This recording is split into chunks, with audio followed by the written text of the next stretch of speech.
ceux qui le vivent. Ou plutôt, j'aurais dit un conseil. Soyons extrêmes dans le respect des enseignements qui sont dans le Coran. Soyons respectueux de notre pratique au quotidien. Soyons respectueux de ce que Allah nous a dit. Allah nous indique une chose très simple. C'est la sacralité de la vie humaine. L'être humain est sacré. Donc nous ne pouvons, en tout cas, je ne connais pas une seule personne ici dans cette salle qui ne condamne pas certains actes que nous voyons à travers le monde. D'où viennent-ils? Comment est-ce possible qu'on en arrive à cette étape-là?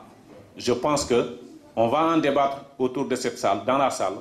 On va laisser tout le monde participer. Je vais commencer par laisser donc notre frère Moussa de la mosquée Bilal de Marseille, donc, qui va donc faire une participation.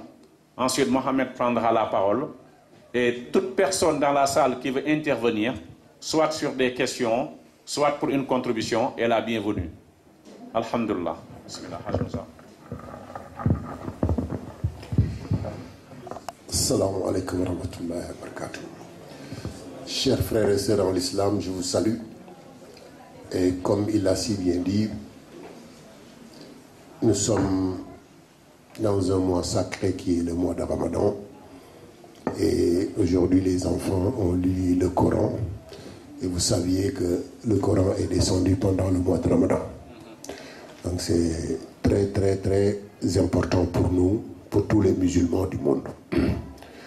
Le Coran est un livre sacré qui est comme un code de la route du musulman. Partout où tu vas dans le monde, c'est le même texte. Donc maintenant, il y a les cultures qui sont différentes.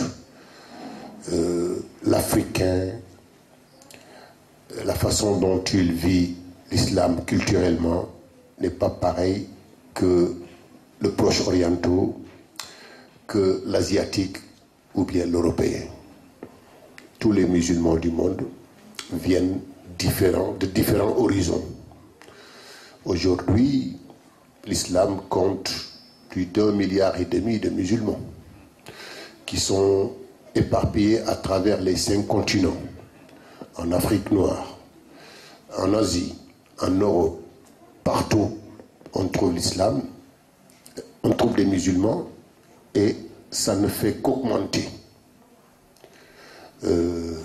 Quelque part aussi, ça fait peur. Nous qui sommes en Occident, nous qui vivons ici, nous en savions quelque chose. Parce que vivre sa religion ici, c'est pas de tout repos. C'est très difficile. Ces dernières années, on a quand même constaté que les musulmans sont stigmatisés par des faits très graves qui sont passés ici ou ailleurs. Et que ça n'arrange pas la communauté musulmane dans son ensemble. Chaque fois que vous ouvrez les télés, chaque fois que vous lisez quelque chose sur les musulmans, c'est du négatif. Et il y a un dernier sondage qui est sorti il y a quelques mois ici en France, ce sondage nous fait peur. Parce que 70% des Français ont quand même un avis très négatif sur l'islam. Maintenant, il faut faire la part des choses. L'islam, c'est une religion qui dure depuis 1000 et quelques ans. L'islam est là. Les musulmans, c'est autre chose. Nous sommes des êtres humains. Les musulmans, c'est un être humain, comme tout être humain. Et c'est nous qui péchons.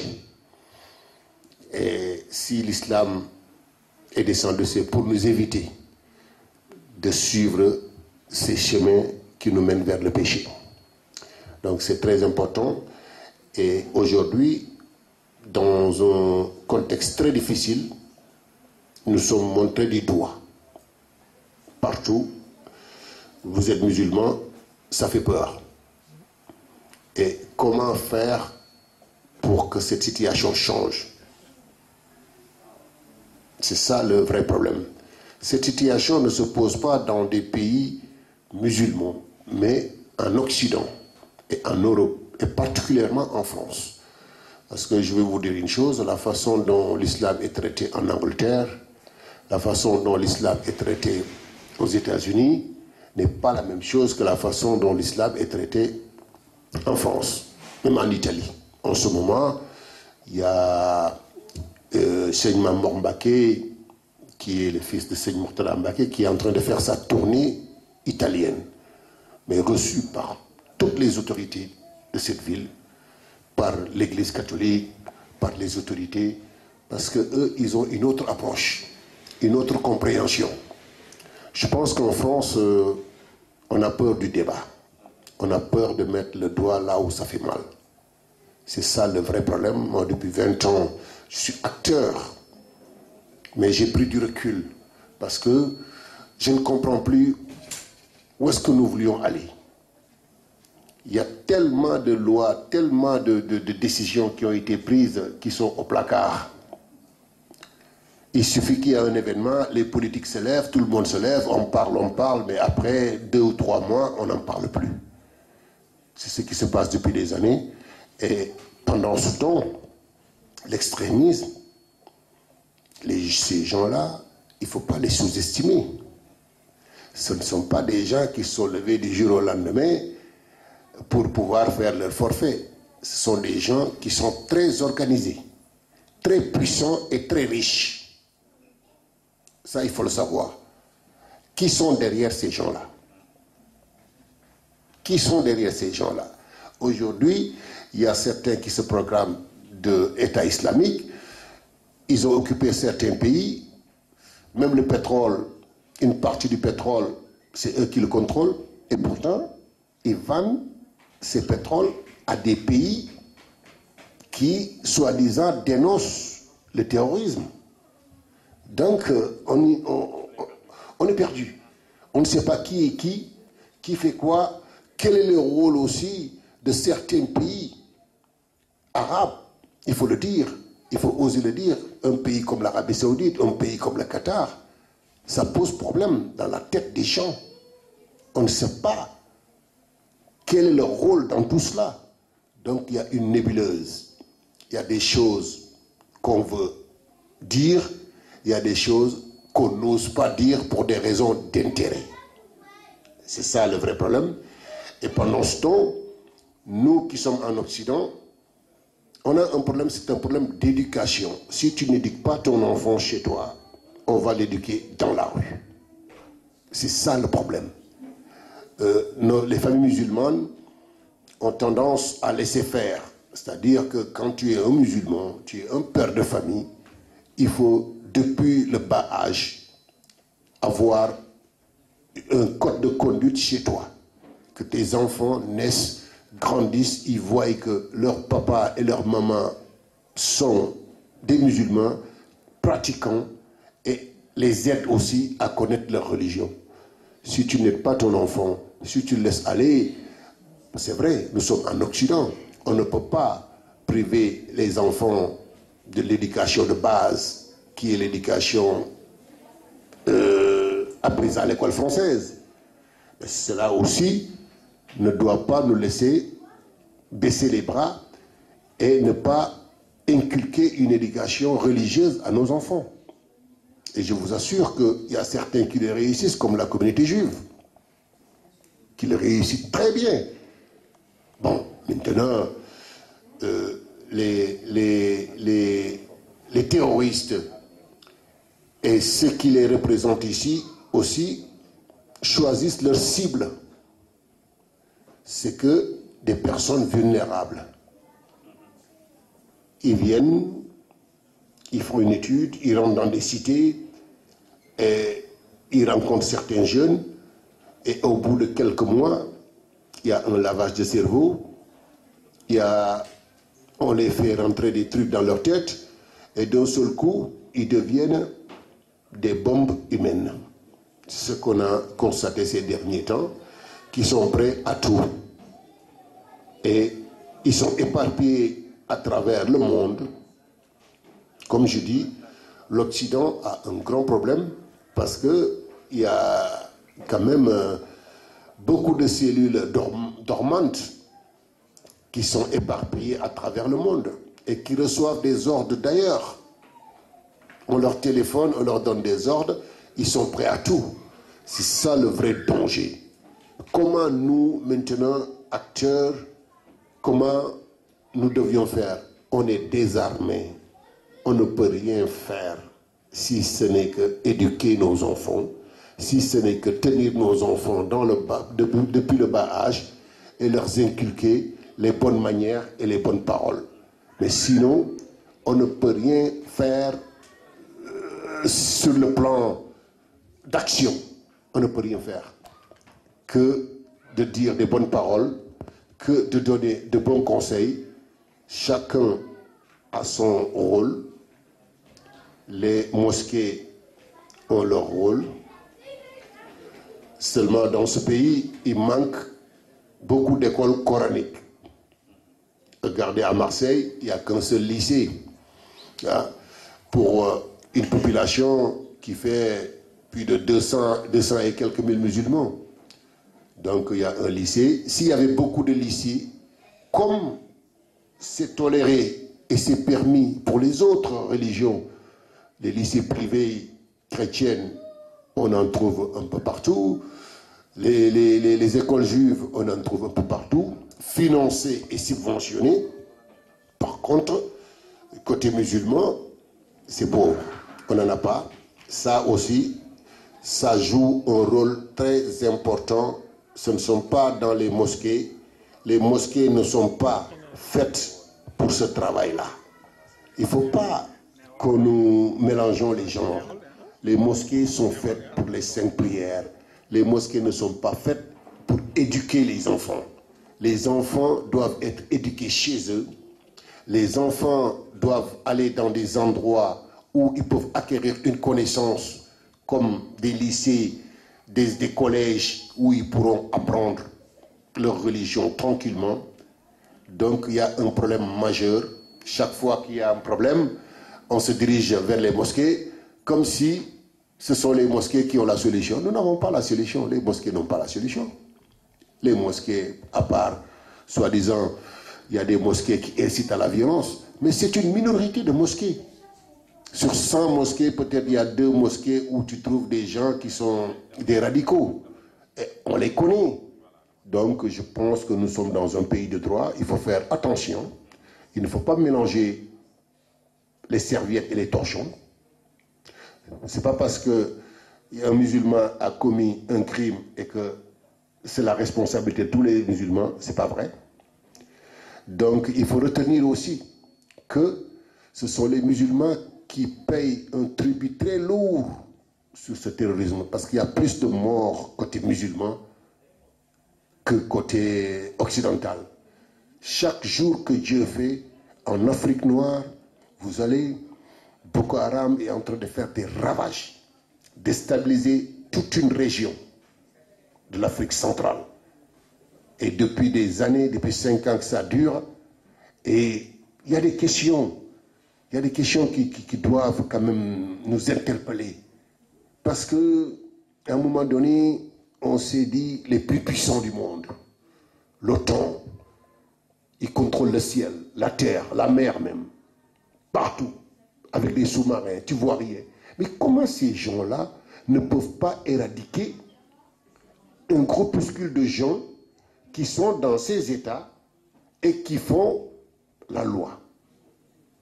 Qui est derrière ces gens-là? Pourquoi on n'arrive pas à éradiquer ce phénomène? Ce n'est pas le citoyen lambda, ce n'est pas le mosquée du coin, du quartier qui va s'en occuper. Le problème est un problème politique.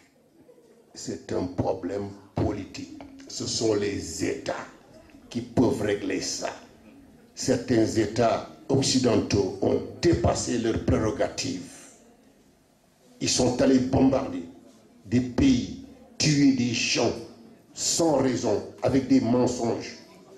Et tout le monde est là, silencieux. Personne n'a rien dit. On a laissé faire. Pendant 15 ou 20 ans, on a laissé faire ces pays-là. Aujourd'hui, c'est comme un boomerang. C'est un retour sur leur tête. Moi, j'étais à New York en 1986. En ce moment, le président Reagan était au pouvoir. Et il avait bombardé la Libye de Kadhafi. Et j'étais parmi les gens qui ont manifesté à Times Square. J'étais là, et mes frères sénégalais me disaient, mais qu'est-ce que tu te mêles de tout ça? Mais j'ai dit que, vous savez, le monde, un jour viendra où ça va nous toucher à tous. Il faut que nous réagissions maintenant. Il ne faut pas que certains États aient le droit et la force de se lever contre la volonté des millions de gens à les bombarder, tuer, détruire des États, parce que ça a été décrété par les Nations Unies. C'est pas vrai, parce que si les Nations Unies étaient justes, combien de résolutions ont été votées aux Nations Unies contre Israël qui n'ont jamais été tenues? Et personne n'a réagi. On a éliminé Saddam Hussein, on a éliminé Kadhafi, on a éliminé pas mal de leaders arabes. Aujourd'hui, nous nous trouvons dans une situation où il faut que nous sachions qui fait quoi, qui est qui. Moi, c'était la contribution que je voulais vous apporter pour dire qu'il faut qu'il y ait plus de justice dans ce monde. Il ne peut pas y avoir deux justices. La justice des plus forts et la justice des pauvres. Merci beaucoup pour votre attention.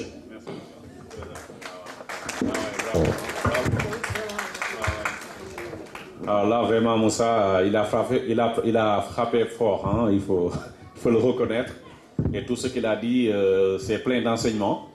Donc, nous allons sans plus tarder passer la parole à notre frère Mohamed Khali pour une contribution. Hein, et puis après, on continue, Inch'Allah. Alors, assalamu alaikum. Je ne vais pas être très long parce que je crois que tout a été dit quasiment, hein, sur ce que vous venez d'entendre. Je voudrais, avant peut-être de dire quelques mots, rendre un petit hommage, même pas un petit, un grand hommage à Mohamed Ali, qui nous a quittés récemment, qui pour moi, en tant que converti également, représente beaucoup. Et vraiment, il est pour nous aujourd'hui une lumière parce que franchement, il nous a montré à quel point Allah passe par un prétexte qui n'était que la boxe, et que finalement, on a vu qu'à travers la boxe, il y avait bien autre chose. Il y avait un message qui voulait nous faire passer et qui nous a bien fait passer. Alors, nous, dans une position de convertis et dans un pays évidemment en ébullition avec l'extrémisme, on est un peu perdu, je l'avoue. On est un peu perdu parce que je ne peux qu'apporter un témoignage de ma propre démarche qui consistait simplement, qui fut pratiquement un appel à me convertir à l'islam parce que je n'y voyais qu'une religion, je n'y vois toujours qu'une religion de paix, de tolérance, entourée aussi de gens de paix, des gens très tolérants. Alors parfois j'ai du mal à comprendre un peu ce qui se passe dans cette société. Je me demande si c'est de cette religion dont il s'agit, à laquelle j'ai adhéré, et dont il est question aujourd'hui, parce que dans la rue, quand je côtoie les musulmans, surtout en cette période sacrée du Ramadan, où, regardez, on partage le soir, on a des images extraordinaires en Turquie, par exemple, où le partage, la coupure du Ramadan, elle est faite d'une manière très somptueuse et grandiose même, où on voit tout le monde ensemble, partager un repas ensemble. Alors je me demande, mais qu'est-ce qui se passe? Qu'est-ce qui se passe? Les violences un peu partout. Ben, finalement, je crois que, comme je le disais tout à l'heure, tout a été quasiment dit dans le fond. Évidemment, c'est un problème politique. C'est un problème politique. Et je crois, et j'abonde totalement dans le sens de ce qui a été dit, et je dirais que pour nous, comme pour tous les musulmans, parce qu'il n'y a pas, chez les musulmans, il n'y a pas des convertis et des non-convertis, etc. Quand on est musulman, je crois. Hein, après, bon, c'est vraiment, je pense que c'est dans les actes. Ce que je peux retenir, c'est que, voilà, c'est dans les actes que tout se passe, c'est dans la manière d'être, c'est dans son comportement. Et je crois que oui, effectivement, les parents ont un rôle à jouer. Et on a vu tout à l'heure, les enfants, c'était émouvant de les voir réciter le Coran, c'était très émouvant. J'en avais les larmes aux yeux. Je crois qu'aussi dans la salle, beaucoup en avaient les larmes dans les yeux. Et donc, ça, c'est un exemple simple, c'est-à-dire que oui, il faudrait simplement éduquer, il n'y a pas d'autre mot, éduquer. Et c'est comme ça, je crois que progressivement, nous parviendrons avec le temps à renverser la vapeur. Parce que, quoi qu'il en soit,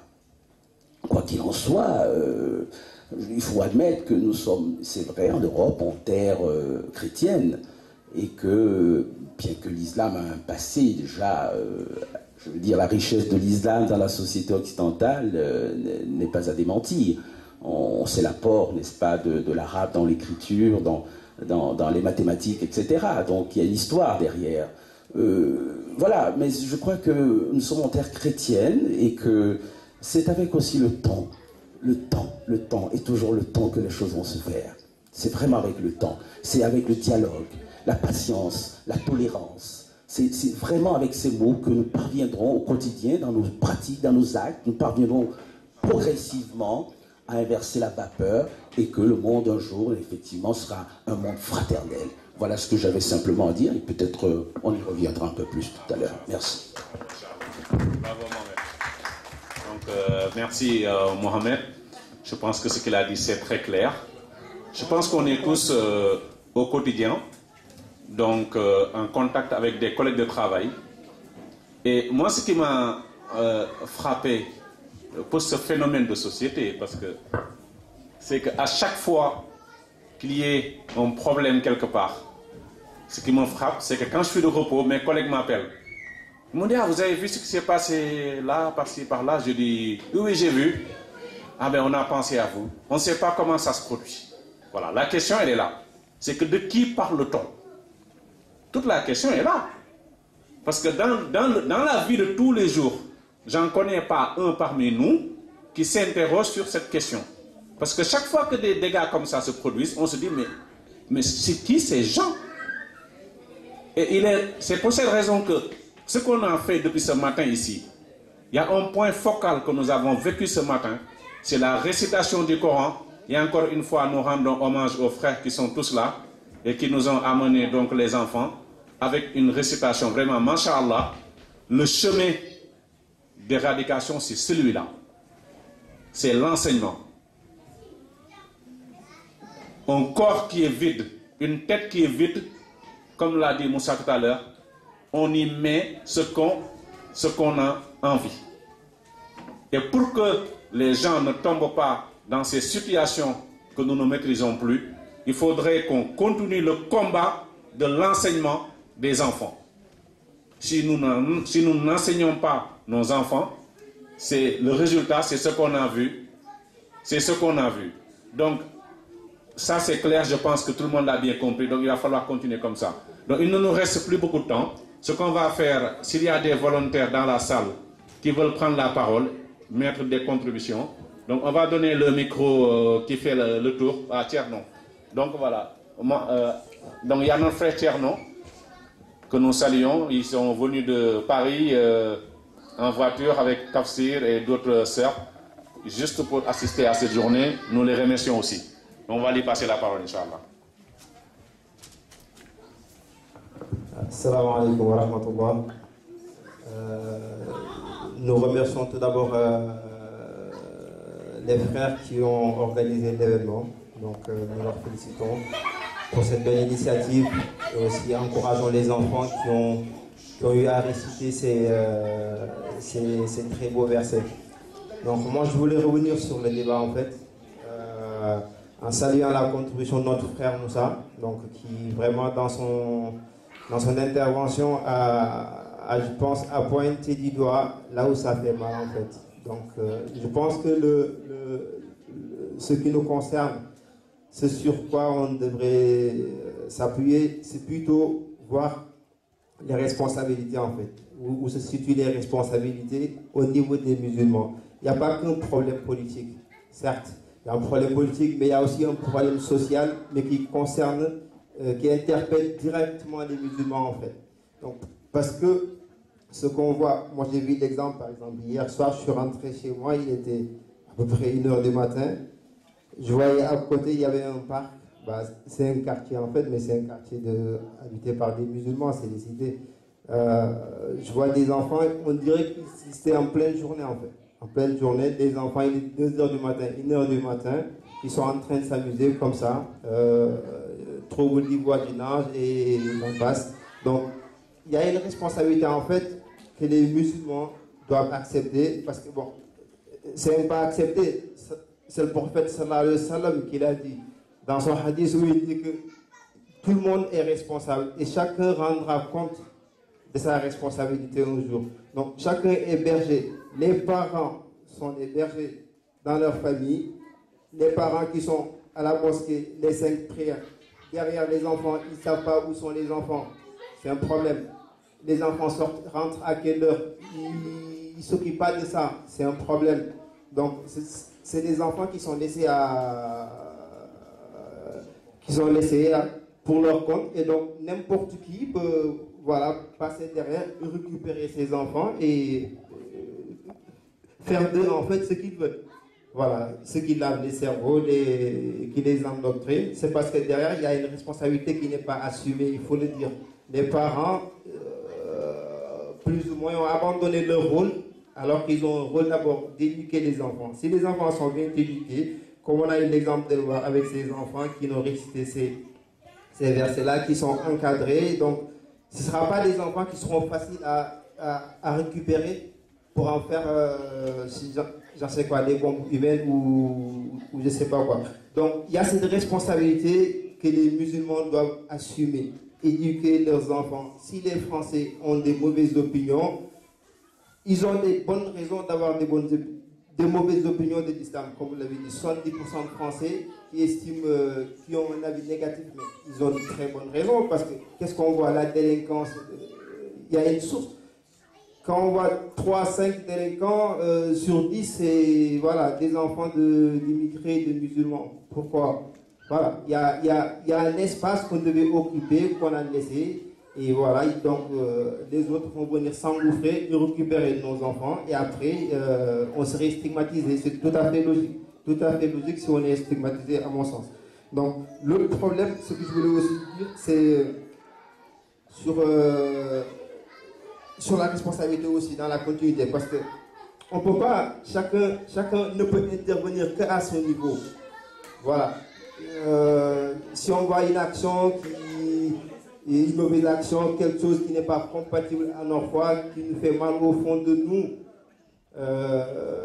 le moindre degré pour un musulman, pour quelqu'un qui a la foi, c'est au moins, s'il ne peut rien faire par rapport à cette action-là, c'est de le dénoncer, ou bien dans son cœur de le dénoncer. Mais d'abord, ça c'est un niveau en fait, je veux dire. Celui qui a la possibilité de faire l'action, donc ça, en l'occurrence, on peut dire que c'est les politiques, c'est eux qui ont la possibilité, si on voit certaines choses qui se passent, le citoyen lambda, comme l'a dit notre frère Moussa, ne veut pas intervenir pour dire que ça, non, je le dénonce, et qui va le pousser à l'extrémisme, à commettre un acte irréparable. C'est pas à son niveau. Lui, il peut dénoncer par sa langue, si c'est que c'est pas son action directe qui va enlever cette chose-là, qui va faire de sorte que ça se passe bien. Donc, il ne peut pas le faire. Mais il peut agir à un niveau où, par exemple, si je prends l'exemple du père de famille que je venais de dire, le père de famille n'a pas le droit dans sa famille de dire que, bon, il voit les enfants faire n'importe quoi et il se dit, bon, mon Dieu, je ne peux rien faire. C'est pas vrai. Le père de famille, il ne peut pas se justifier en disant que je ne peux rien faire. Dans sa famille, c'est lui qui est le chef de famille. Donc lui, c'est l'action qu'on attend de lui au sein de la famille. Ce n'est pas dans la rue qu'il va intervenir pour essayer de corriger ou de faire quoi que ce soit. C'est d'abord dans la famille. dans le foyer.